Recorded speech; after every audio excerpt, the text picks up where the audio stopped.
నమస్తే తెలుగు రాజ్యంకి స్వాగతం. నేను మీ సంధ్య. ప్రస్తుతం దేశవ్యాప్తంగా పత్రికా స్వేచ్ఛకు సంబంధించి ఇప్పటికే అనేక రకాలుగా చర్చ జరుగుతున్న విషయం తెలిసిందే. ఈ నేపథ్యంలో ప్రజా సమస్యలకు గొంతుక కావాల్సిన పత్రికలు కావచ్చు, మీడియా సంస్థలు కావచ్చు, కరపత్రాలుగా మారిపోతున్నాయి. అది నేషనల్లో కావచ్చు, లోకల్లో కావచ్చు, ఎక్కడైనా అదే పద్ధతిని అవలంబిస్తున్నారు అన్నది మనకి ఇప్పుడు స్పష్టంగా కనిపిస్తోంది. మొన్న అంటే బీఆర్ఎస్కు సంబంధించి ఒక ఛానల్ పైన అంటే అసభ్యంగా థంబ్నెయిల్స్ పెట్టారు, ఇష్టం వచ్చినట్టుగా మాట్లాడారు అన్న నేపథ్యంలో ఒక కార్యాలయం పైన, మీడియా కార్యాలయం పైన దాడి. సీన్ కట్ చేస్తే మళ్ళీ నిన్న అటు ఏబిఎన్ ఛానల్కి సంబంధించి మావిగన్ అంశాన్ని పోలుస్తూ భార్యను చెల్లెలుగా మార్చి పెళ్లి చేయమంటే చేస్తారా అంటూ అదొక సందర్భంగా పదజాలాన్ని వాడడము. ఈ నేపథ్యంలో ఆ పత్రికా ఛానల్కి సంబంధించి దాడి జరగడము, ఇప్పుడు నిరసనలు అనేవి వ్యక్తమవుతున్నాయి. 60s, 70s పనిచేసిన జర్నలిస్టులు, సీనియర్స్ అంతా ఒకప్పుడు పత్రికా స్వేచ్ఛకు సంబంధించి, వాళ్ళ విలువలకు సంబంధించి, ఇప్పుడు జరుగుతున్న వాటికి సంబంధించి చాలా రకాల అసహనాన్ని అయితే వ్యక్తం చేస్తున్నారు. ఇదే అంశానికి సంబంధించి మనతో మాట్లాడడానికి సీనియర్ జర్నలిస్ట్ అలాగే పొలిటికల్ అనలిస్ట్ వేణుగోపాల్ గారు సిద్ధంగా ఉన్నారు. ఆయన మాటల్లో మరి అప్పుడు ఆయన పనిచేసినప్పుడు పత్రికా స్వేచ్ఛ ఎలా ఉంది, ఇప్పుడు జరుగుతున్న ఈ పరిణామాలకు సంబంధించి ఆయన ఏమంటారు, ఆయన మాటలోనే తెలుసుకుందాం. గోపాల్ గారు నమస్కారం. నిజంగా 75 నుంచే సార్ జర్నలిజం స్టార్ట్ అయింది మీది? 75 ట్రైనింగ్, తర్వాత డిసెంబర్లో పత్రిక వచ్చింది ఈనాడు. ఓకే, అక్కడ నుంచి 81 దాకా ఉన్నాను. తర్వాత ఆంధ్రపత్రిక చీఫ్ రిపోర్టర్గా, ఆంధ్రభూమి అన్ని పత్రికల్లో పనిచేసి నా ఫ్రీలాన్స్ జర్నలిస్ట్గా ఉన్నాం. ఓకే, ఒకప్పుడు పత్రికా స్వేచ్ఛకి ఇప్పుడున్న పత్రికా స్వేచ్ఛకి నక్కకు నాగలోకానికి ఉన్నంత తేడా అనేది మీలాంటి చాలా మంది సీనియర్ జర్నలిస్ట్ చెప్తున్నారు. అప్పుడు ఎలా ఉండేది, ఇప్పుడు ఎలా తయారైంది? అప్పుడు జర్నలిజం విలువలు ఉన్నాయండి, మేమంతా దానికి అనుగుణంగానే పనిచేసినాము. ఆ రోజుల్లో మేము నేర్చుకున్నది కూడా అదే. ఇప్పుడు పరిస్థితులు మారిపోయినాయి, రాజకీయ పార్టీలు ముసుగులో ఉన్నారు. మేము ఆ రోజు ఎప్పుడు కూడా కాంప్రమైజ్ కాలే. రాసినప్పుడు ఏదైనా రాసాము, మాకు మేనేజ్మెంట్ ఒకటే చెప్పింది, తప్పులు రాయకండి, మీరు ఏమైనా రాయండి. అలా చేసాము. డాక్టర్ చెన్నారెడ్డి మొదటి కాంగ్రెస్ అయ్యి చీఫ్ మినిస్టర్కి వచ్చినప్పుడు అనుకుంటా, తర్వాత వెంగళరావు టైంలో నుంచి కూడా ఈనాడు స్టార్ట్ అయింది. వెంగళరావు టైంలో తర్వాత కాంగ్రెస్ అయ్యి వచ్చింది పవర్లోకి. చెన్నారెడ్డి మీద ఈ ప్రతిపక్ష నాయకులు, ముఖ్యంగా జయపాల్ రెడ్డి గారు, వెంకయ్య నాయుడు గారు ప్రభుత్వ వైఫల్యాల మీద విరుచుకుపడేవాళ్ళు. అసెంబ్లీలో గోలగోల. మరి నెక్స్ట్ డే వచ్చి మేము మొత్తం అదంతా రాసేవాళ్ళు. ఏమి ఎటువంటి ప్రతిబంధకాలు మాకు రాలే. ఓకే, యాస్టీస్గా ఏం జరిగింది అప్పటి మేనేజ్మెంట్ అదే చెప్పింది, మనం ఎవరికి అనుకూలం కాదు, వ్యతిరేకం కాదు, మీరు ఏం రాయాలనుకుంటే అది రాయండి, తప్పులు మాత్రం రాయొద్దని. దాని ప్రొసీజరే ఫాలో అయినాం. బ్రహ్మాండంగా విలువలు ఉన్నాయి ఆ రోజుల్లో. సమస్యలు, ప్రజల ప్రాబ్లమ్స్ అన్నీ వెలికి తీసి రాసినాం. మాకు ఎటువంటి నిర్బంధాలు లేవు.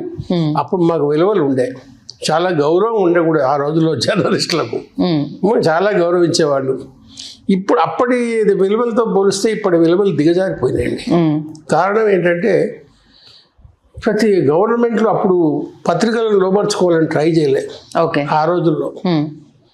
ఇప్పుడు పత్రికలు, ప్రభుత్వాలు రాగానే పత్రికలను ఏదో ఒక పత్రికను ఎండబెట్టుకోవడం, ఆ పత్రికను వశపరచుకోవడం, అడ్వర్టైజ్మెంట్లు గుప్పించడం, 100 కోట్ల అడ్వర్టైజ్మెంట్లు గుప్పించడం, అదొక పెద్ద ఆదాయంగా మారిపోయింది.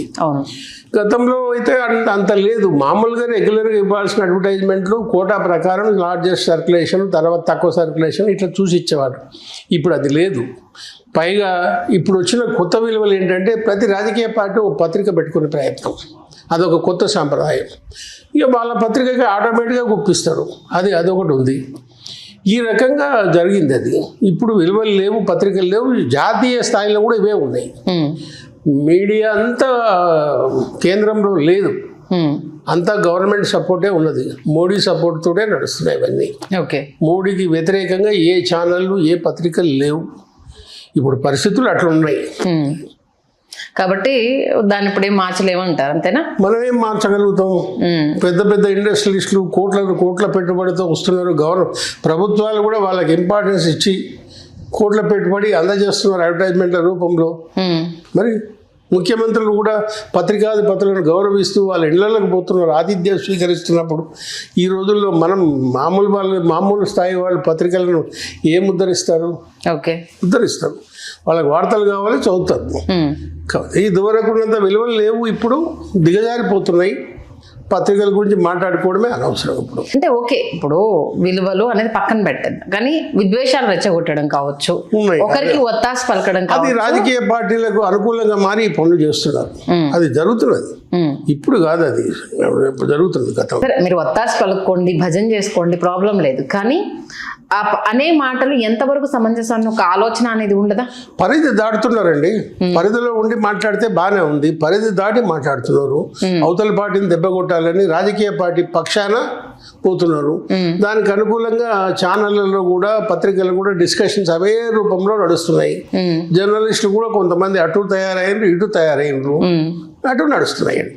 ఓకే, నిష్పాక్షిత అనేది లేదు. ఇప్పుడు ప్రభుత్వంలో ఉన్న పార్టీని సపోర్ట్ చేస్తే మనకి తాయిలాలు వస్తాయి, దాని ప్రకారమే పనిచేస్తారు.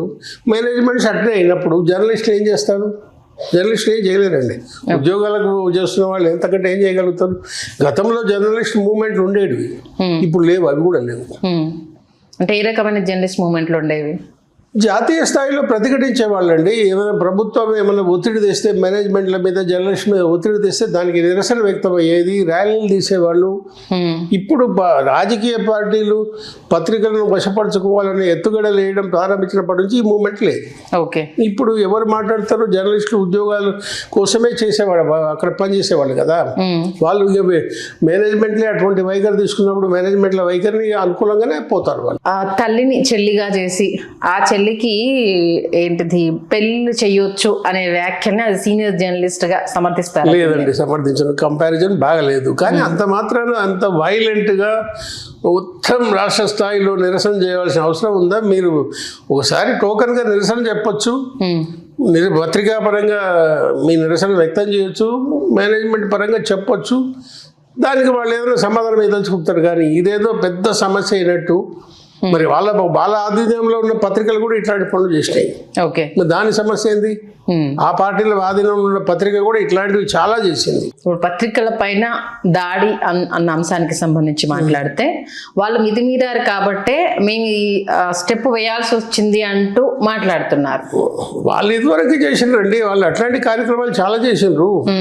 అది ఒక ఇటుపక్కే కాదు, వీళ్ళు రాయడంలో కూడా కొంత విచక్షణ చూపించుంటే బాగుండేది అనుకుంటాం మనం. అంతకంటే ఏమంటాము? ఓకే, కొంత విచక్షణతో రాస్తే అయిపోయేది. సరే ఏదో జరిగింది, మీరు నిరసన వ్యక్తం చేయండి, మేనేజ్మెంట్ చెప్తే వాళ్ళు కరెక్షన్ చేసుకుంటారేమో తెలియదు కదా మనకు. అటువంటి అవకాశం లేకుండా తెల్లారి దాడుల మీద దాడులు, మొత్తం రాష్ట్రం అంతా ఆ పత్రికా కార్యాలయం మీద దాడులు చేయడం అంటే ఎట్లా? ఓకే, మరి మీ ఉదంతాలు కూడా చాలా ఉన్నాయి. మీరు దాడులు చేసిన ఉదంతాలు, తీవ్రంగా నిందించిన ఉదంతాలు చాలా ఉన్నాయి కదా. డైరెక్ట్ పేరు పెట్టి ప్రెస్ స్టేట్మెంట్లు, పత్రికా సమావేశాలు తిట్టినాయి, ఇదివరకు లేవండి ఇవి. ఓకే, మరి నేను చెప్తున్నాను మీకు, ఇంకా చంద్రబాబు నాయుడు గారి హయాం నుంచే అంతకుముందు లేదు. నేను చెప్తున్నా, సంబంధించి ఆయనను పీఠించడానికి ఇప్పుడు చెప్తున్నాను, డాక్టర్ చెన్నారెడ్డి మీద ఆయన అవినీతి కార్యక్రమాలు ఏముంది, 5 లక్షలు 10 లక్షలు అని ఎత్తిక్కడ జయపాల్ రెడ్డి గారు, వెంకయ్యనాయుడు గారు ఎలుగెత్తి అసెంబ్లీ ఎంత దద్దరిల్లి పోయేది. నెక్స్ట్ డే పత్రికల్లో వస్తేది, వాళ్ళు అట్లా రాయమని పత్రిక రాసేది, వాళ్ళు ఏమి ఒత్తిడి తెచ్చేవాళ్ళు కాదు, ఏదో వాళ్ళ వైఖరి చెప్పేవాళ్ళు. వాళ్ళ మీద ప్రెషర్ కానీ, జర్నలిస్టుల మీద ప్రెషర్ కానీ ఏం ఉండేది కాదు మామూలు. ఇప్పుడు అట్లా లేదు. ఇప్పుడు లెక్కలు కట్టుకుంటున్నారు, ఆ పత్రికల్లో మనకు అనుకూలమైన వాళ్ళు ఎంతమంది, ఈ పత్రికల్లో ఎంతమంది, ఆ ఛానల్లో ఎంతమంది, అంతా ఉంది. ఓకే, ఎవరికి ఏది మర్యాదలు చేయాలో అవన్నీ మర్యాదలు చేస్తున్నారు. అంటే చంద్రబాబు నాయుడు గారు వచ్చిన తర్వాతే, చంద్రబాబు నాయుడు వచ్చిన కొద్దిగా స్టార్ట్ అయింది, అక్కడి నుంచి విజృంభించారు. తర్వాత రాజశేఖర రెడ్డి వచ్చాడు, తర్వాత అందరూ ఫాలో అప్ అయిందండి. ఎన్టీ రామారావు కాలంలో లేదు ఇది. ఓకే, ఆయన చాలా చక్కగా ఆయన కార్యక్రమాలు చేసిండు, నిష్పాక్షికంగానే మాట్లాడిండు.